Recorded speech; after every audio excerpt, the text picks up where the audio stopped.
Aujourd'hui, il y a des nouvelles inquiétantes en provenance d'Ukraine. Ici, l'Ukraine a lancé une évacuation à grande échelle à la frontière nord avec la Russie pour protéger les civils face à la menace russe croissante.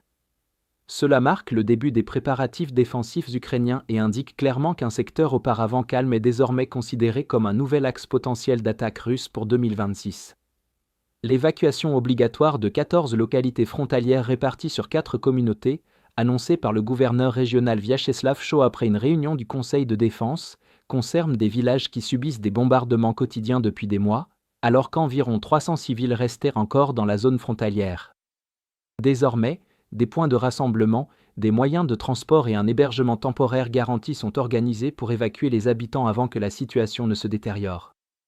Cette urgence s'est accentuée le 1er janvier, lorsque des drones russes ont frappé l'hôpital de la ville de Semenivka, endommageant les installations et détruisant des véhicules de service, rappelant en ce début d'année que le nord de l'Ukraine peut être durement touché sans avertissement en raison de sa proximité avec la frontière.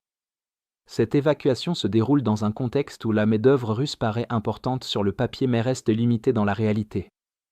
La Russie a atteint un objectif majeur de recrutement pour 2025, soit environ 400 000 soldats, et prévoit une nouvelle vague similaire pour 2026 afin d'accroître la force totale de ses armées. Pourtant, le problème est que les pertes élevées, d'un volume équivalent, et la demande opérationnelle constante empêchent le commandement russe de constituer une véritable réserve stratégique.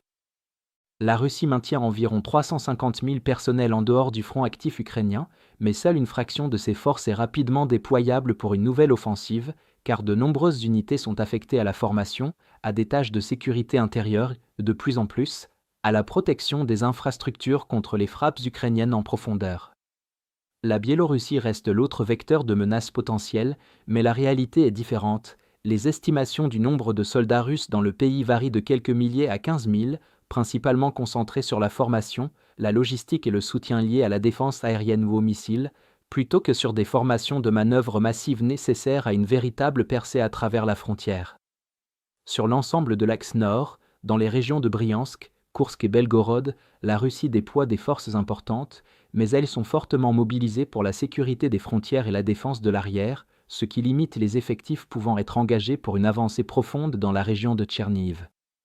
Avec des réserves étirées, l'objectif russe le plus réaliste n'est pas de répéter février 2022, mais de réaliser des pénétrations superficielles d'environ 5 à 15 km pour s'emparer de villages frontaliers, menacer les axes de circulation et créer une impression d'escalade.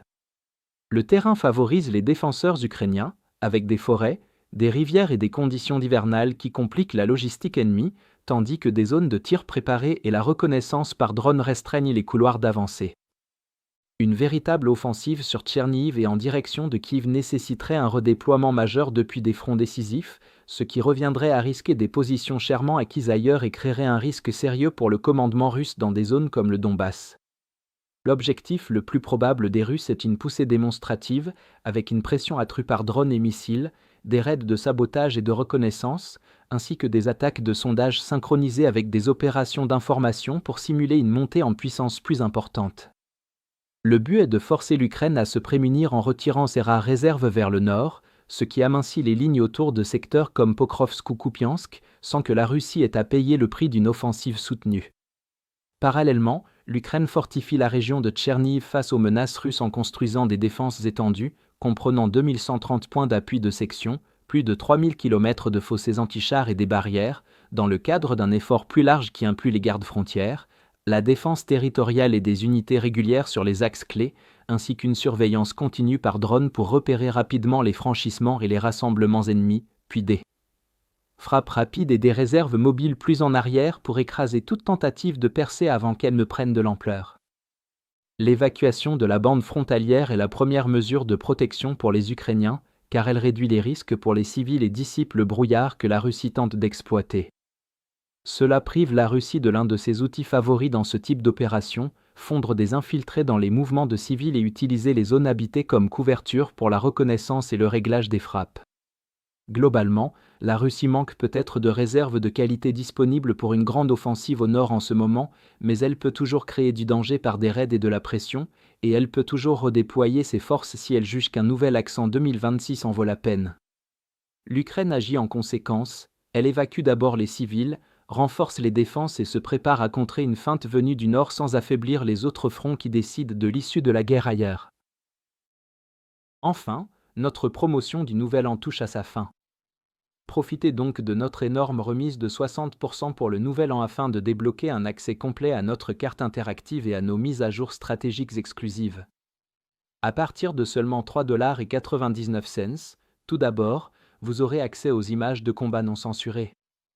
Ensuite, chaque jour, vous pourrez lire 40 résumés courts des événements les plus importants. Troisièmement, vous débloquerez notre outil Timeline Builder, le tout premier système au monde alimenté par l'intelligence artificielle, conçu pour relier les informations en temps réel.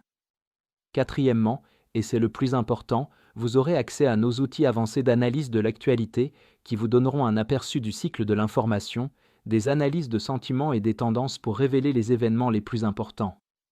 Cinquièmement et enfin, vous aurez accès à toutes nos mises à jour stratégiques exclusives sur la guerre en Ukraine.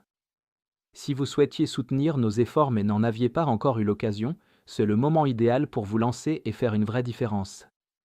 Alors, consultez le lien dans la description pour devenir membre exclusif de notre communauté. J'apprécie sincèrement tous ceux qui ont décidé de nous rejoindre, votre soutien compte énormément pour nous.